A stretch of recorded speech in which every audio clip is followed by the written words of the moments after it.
పశ్చిమాసియా యుద్ధం ప్రపంచ దేశాల ఆర్థిక మూలాలను దెబ్బతీస్తోంది. తమ సుప్రీం నేత ఖమేనీ మృతితో రగిలిపోతున్న ఇరాన్ అత్యంత కీలకమైన హార్మూజ్ జలసంధిని మూసివేస్తున్నట్లు సంచలన ప్రకటన చేసింది. కేవలం మూసివేయడమే కాకుండా ఏ నౌకైనా ఆ మార్గాన్ని దాటడానికి ప్రయత్నిస్తే నిప్పు పెడతామని, బాంబులతో పేల్చేస్తామంటూ ఇరాన్ రెవల్యూషనరీ గార్డ్స్ భీకర హెచ్చరికలు జారీ చేశారు. ప్రపంచ వాణిజ్యానికి జీవనాడి వంటి ఈ జలసంధిని ఇరాన్ తన గుప్పెట్లోకి తీసుకోవడంతో అంతర్జాతీయ సమాజం ఒక్కసారిగా ఆందోళనలో పడిపోయింది.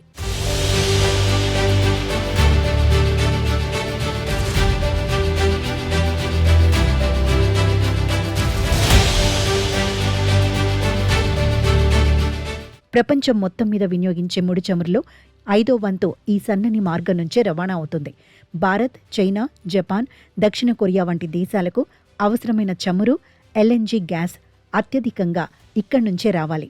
కేవలం కొన్ని కిలోమీటర్ల వెడల్పు ఉన్న ఈ ప్రదేశం మూసుకుపోతే ప్రపంచవ్యాప్తంగా చమురు సరఫరా వ్యవస్థ స్తంభించిపోతుంది. దీనివల్ల రవాణా, బీమా ఖర్చులు ఊహించని రీతిలో పెరిగి సామాన్యుడిపై ధరల భారం పడటం ఖాయంగా కనిపిస్తోంది. ప్రస్తుత పరిస్థితి ఎంత దారుణంగా ఉందంటే డేటా అనలిటిక్స్ సంస్థ కెప్లర్ గణాంకాల ప్రకారం సుమారు 150 ఆయిల్ ట్యాంకర్లు హెర్మోజ్ జలసంధి గుండా వెళ్లేందుకు సముద్ర మధ్యలోనే ఆగిపోయాయి.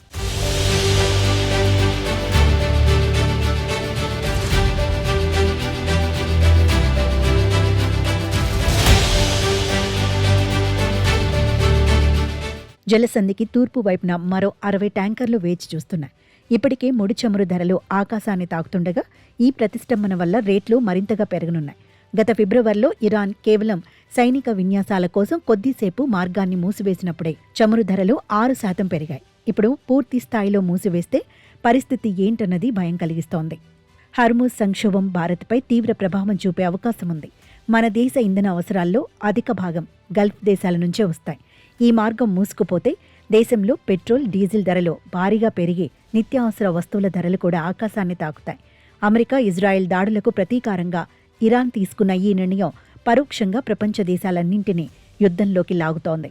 ఒకవేళ ఇరాన్ నిజంగానే నౌకలపై దాడులకు దిగితే అది ప్రపంచ ఆర్థిక వ్యవస్థను కుప్పకూల్చే మహాయుద్ధానికి దారితీయవచ్చు. మరి ఈ ఉద్రిక్తతలను తగ్గించేందుకు ప్రపంచ దేశాలు ఎలాంటి అడుగులు వేస్తాయో చూడాలి.